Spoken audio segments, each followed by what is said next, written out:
Genesis 19. The two angels came to Sodom at evening. Lot was seated beside the gate of Sodom. When he saw them, Lot rose up to meet them and bowed his face to the earth. And he said, "Look, lords, turn aside to the house of your servant and lodge there, and wash your feet. And when you rise early, you can depart to your journey." They said, "No, rather we will lodge in the street." And he pressured them, and they turned aside to him and entered into his house. And he made them a drink and baked them unleavened loaves, and they ate before they fell asleep. And the men of the city, the Sodomites, surrounded the house, young and old, the whole people together, and they kept calling Lot and saying to him, "Where are the men who came in with you tonight? Bring them out to us so that we can be with them." Lot came out to them, and he closed the door after him. He said to them, "No way, brothers, don't act wickedly.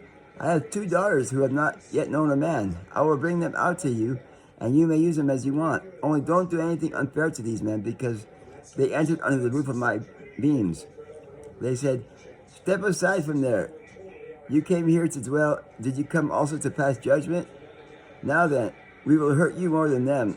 And they kept pressuring the man, Lot, very much, and they approached to break through the door. But the men stretched out their hands and pulled Lot to themselves back into the house, and they closed the door of the house. They struck the men who were at the door of the house with blindness, both great and small, and they were paralyzed as they were looking for the door. The men said to Lot, "Do you have anyone else here, sons-in-law, or sons or daughters? Or if you have anyone else in the city, lead them out of this place, because we are destroying this place, because their outcry has risen before the Lord. And the Lord sent us to wipe it out." Lot came out and spoke to his sons-in-law who had taken his daughters and said, "Get up and leave this place, because the Lord is wiping out the city." But his sons-in-laws thought he was kidding. When early morning came, the angels kept urging Lot, saying, "Get up and take your wife and your 2 daughters that you have, and get out, so that you are not destroyed by the lawless acts of the city." And they were troubled, and the angels constrained their hand, and the hand of his wife, and the hands of his 2 daughters, when the Lord spared him. And this happened when they led them outside. They also said, "By all means, save your own lives. Don't look around to what is behind you, and don't stop in any of the surrounding country. Escape to the mountains so that you will not be overtaken." Lot said to them, "I pray, Lord, since your servant found mercy before you, and you increased your righteousness, which you are doing regarding me, so that my soul may live, but I won't be able to come safe to the mountain. Let not the evils overtake me, and I die. Look, this city is close to me to flee for refuge, and it is small. I will be saved there. Is it not small? And my soul will live because of you." And he said to them, "Look, I have honored your face, and at this word to not overturn the city without which you spoke.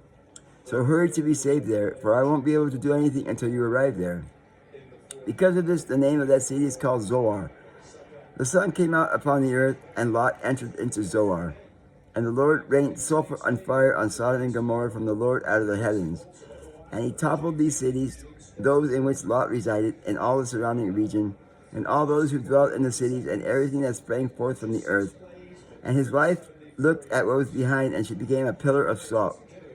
Abraham made an early start in the morning to the place where he had stood opposite the Lord. And he looked at the face of Sodom and Gomorrah, and at the face of the neighboring land, and he watched it, and look, a flame was going up from the earth like a smoke from a furnace. And this happened when the Lord destroyed all the cities of the surrounding country. God remembered Abraham and sent Lot out of the midst of the destruction, while the Lord toppled the cities that Lot lived in. And Lot went out from Zoar and settled in the mountain, and his 2 daughters were with him, because he was afraid to dwell in Zoar. And he lived in the cave, and he and his 2 daughters with him. The older daughter said to the younger one, "Our father is old, and there is no one on this earth who will go into us as is proper in all the earth. So come on, let's give our father wine to drink, and let's sleep with him, and let's raise up offspring from our father." They gave their father wine to drink that night, and the older one went in and slept with her father that night, and he didn't know when she slept and got up. It happened on the next day, and the older daughter said to the younger one, "Look, yesterday I slept with our father. Let's give him wine to drink tonight also, and go in and sleep with him, and let's raise our offspring from our father." That night also they gave their father wine to drink, and the younger daughter went in and lay with her father. And he didn't know when she lay down and got up. And the two daughters of Lot conceived by their father. And the older daughter bore a son, and called his name Moab, saying, From my father. He is the father of the Moabite until the present day. And the younger also bore a son, and his name was Ammon, the son of my race. He is the father of the Ammonites until the present day.